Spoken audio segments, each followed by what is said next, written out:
I arrived late, which, statistically speaking, was not unusual for me, but apparently catastrophic for everyone else.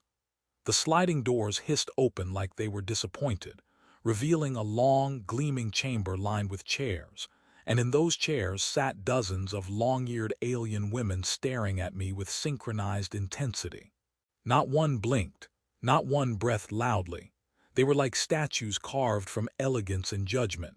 My first instinct was to apologize, my second instinct was to run. My third instinct somehow won and made me say, "Sorry, wormhole traffic." The silence that followed was so heavy I swear gravity intensified.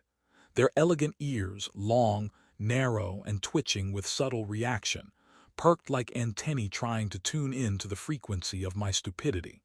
I pulled at the seam of my technician jumpsuit, trying to flatten wrinkles born from panic, caffeine, and regret. The room was arranged like a council chamber fused with an auditorium, surfaces polished to mirror sheen, floating glyphs displaying shifting alien script overhead like neon jellyfish. The air smelled faintly of metal and citrus, like someone had polished the future with lemon wipes. One woman stood, taller than me by a margin that felt personal. She wore a uniform of deep obsidian fabric laced with silver luminescent threads that pulsed to her heartbeat. Her hair was tied back in a sleek tail, and her eyes were a shade of violet I'd only ever seen in malfunctioning holoprojectors. She approached me with calm precision, stopping so close I could evaluate my life choices reflected in her pupils. "You are late," she said, voice smooth enough to butter toast from across the room. "I know," I replied. "It's sort of my brand." Murmurs floated telepathically. I knew they were telepathic because I felt them like static brushing my brain. Flickers of curiosity, disapproval, and one faint thought that I think translated to "Is this truly the specimen?" To which I mentally responded, rude, and immediately panicked that they heard me. Judging from the raised eyebrow of a woman in the third row, they did. The tall one gestured stiffly for me to follow. "I am Lysera, assigned to guide you through the determination." "Neat," I said. "Cool title, very mysterious." "Sounds like a diet." It did not land. She led me down a corridor of shifting crystalline walls that changed color as we passed, reacting to thought, hers, not mine. Mine were mostly screaming. Transparent doors opened before her without touch, revealing glimpses of their society. Floating platforms, children practicing telekinesis like it was recess, and laboratories where holographic atoms swirled like cosmic snow globes. "You were summoned," Lysera explained, "by ancient decree. Your arrival marks the beginning of humanity's evaluation." "Evaluation," I echoed, like a test because I didn't study. I barely studied when it mattered. "A judgment of worthiness," she clarified. "Our society has remained hidden for millennia. We observe, we assess, we decide if another species may join us." I swallowed the kind of swallow that feels like a free-falling elevator. "And you're judging all of humanity, based on me?" "Yes." "Oh," I said, nodding confidently while screaming inside. "Bold strategy." We entered a circular room where furniture flowed like liquid metal, reshaping itself as if furniture had opinions. A chair rose to meet me, adjusting its height, contouring to my awkwardness. Lysera waved her hand and a hologram of Earth appeared, except it labeled the continents with dramatic captions like "region of frequent coffee consumption" and "place where they argued for centuries about birds being real." "We know of your wars, your discoveries, your creativity," Lysera said, "but we do not understand human unpredictability.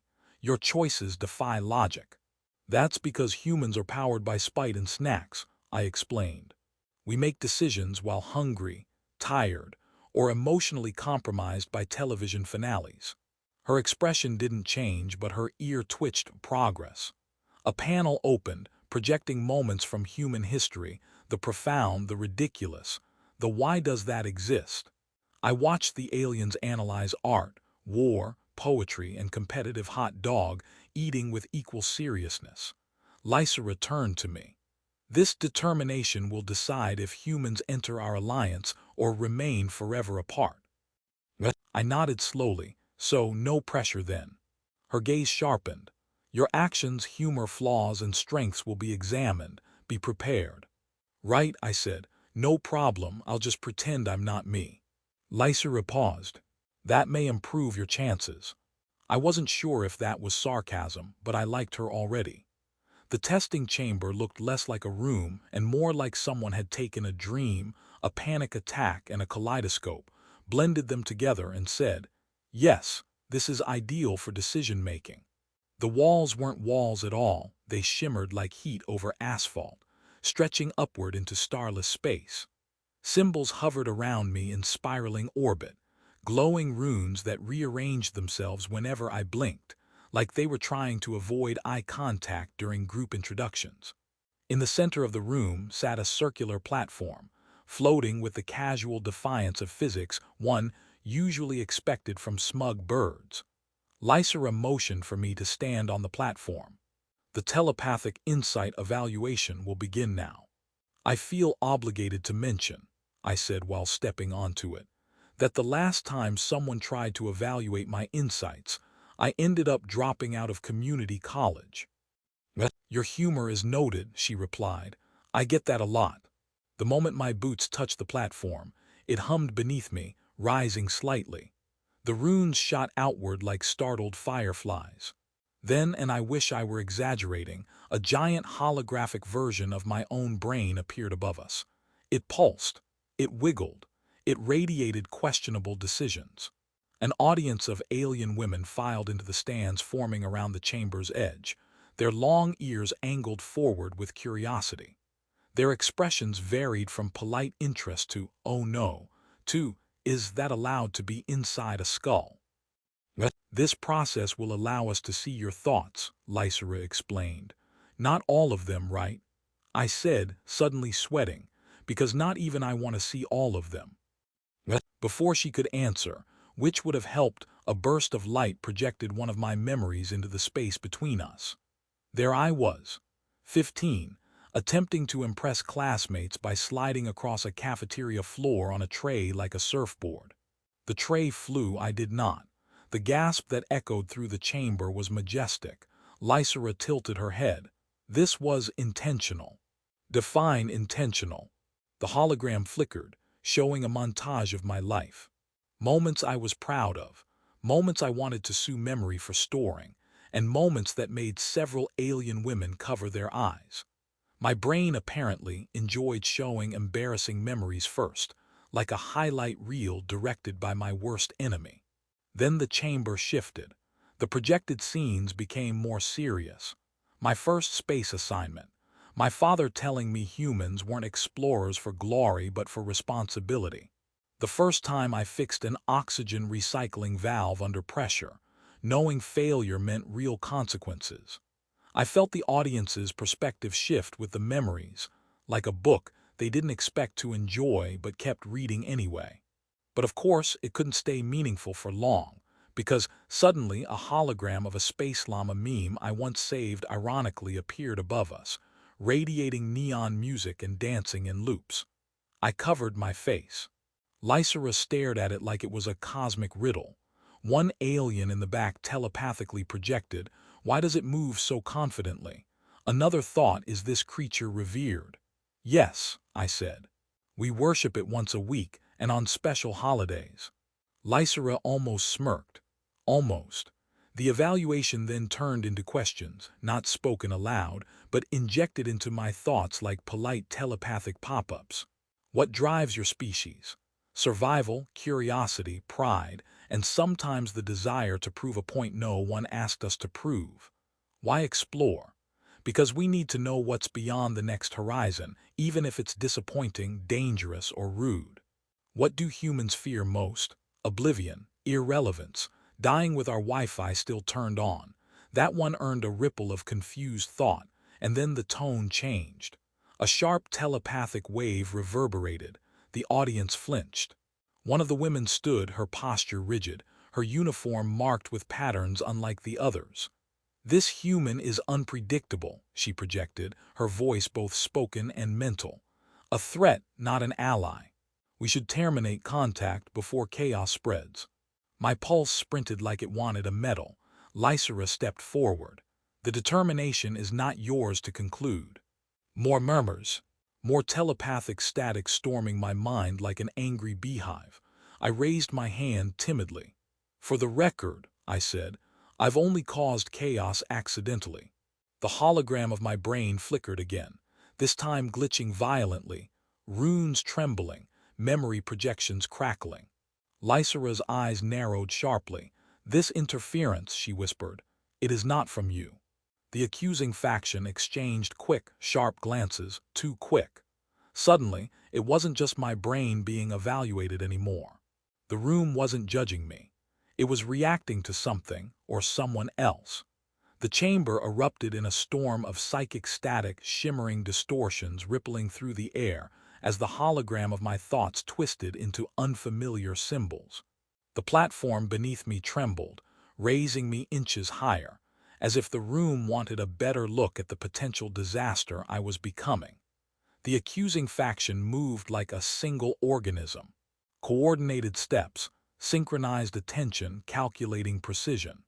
Their ears angled back sharply, signaling hostility or stress or possibly indigestion. I wasn't fluent enough to differentiate. Lysera stepped in front of me like a shield made of sass and diplomatic fury.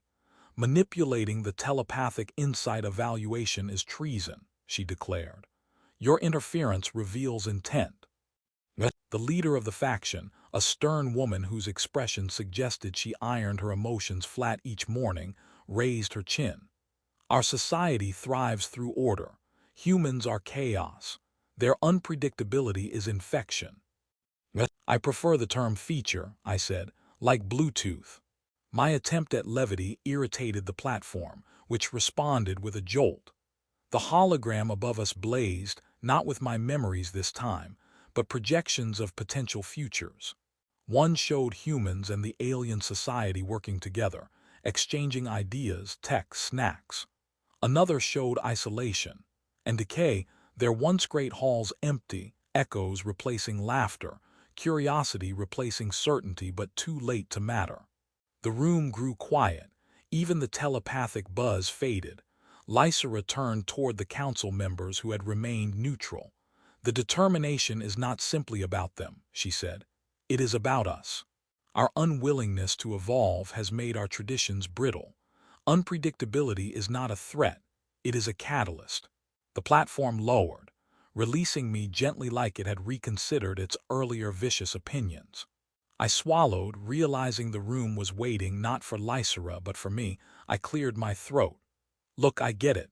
Humans are messy. We argue over ridiculous things. We binge emotions and bad decisions. We build amazing tech, then forget the password. But we care. We adapt. We try again even when it doesn't make sense. Sometimes doing the illogical thing is how we survive. The holograms reacted, resonating with bursts of light as though my words were being weighed in cosmic scales. The accusing faction bristled, preparing another objection, but Lysera took a deliberate step closer to me, her voice lowered. When we first met, she said, I saw arrogance, carelessness, and noise. Now I see courage hidden in humor and honesty disguised as chaos. I blinked. You make it sound like I planned any of that. I am aware you did not. Fair. The council gathered, communicating silently. Their decision manifested physically. Runes glowed with soft gold, aligning into a symbol that Lysera seemed to recognize instantly. She exhaled, not dramatically, but with quiet relief. The alliance will proceed, she announced. A murmur of excitement, cautious but real, spread through the chamber. The platform settled. The lingering projections faded. The accusing faction, though displeased, accepted the outcome with formal nods, retreating into shadowed corridors that promised future drama but not today. Lysera approached me fully now. No sarcasm, no shields. You will return to your world, she said, as our representative. Me? I pointed at myself. Are you sure the hologram showed them the right memories? This was not about perfection, she replied. It was about potential. I stood a little straighter, which didn't make me taller but helped emotionally. And, she added casually, I will accompany you. Oh, I said, trying not to sound like I just won a cosmic lottery. Professional reasons, I assume. Partly, her ear twitched, but mainly because humanity will require guidance. I smirked. You mean supervision? Semantics, she said. The chamber doors opened, revealing a long walkway toward a docking bay. Ships waited, sleek vessels woven from crystal and chrome, hovering with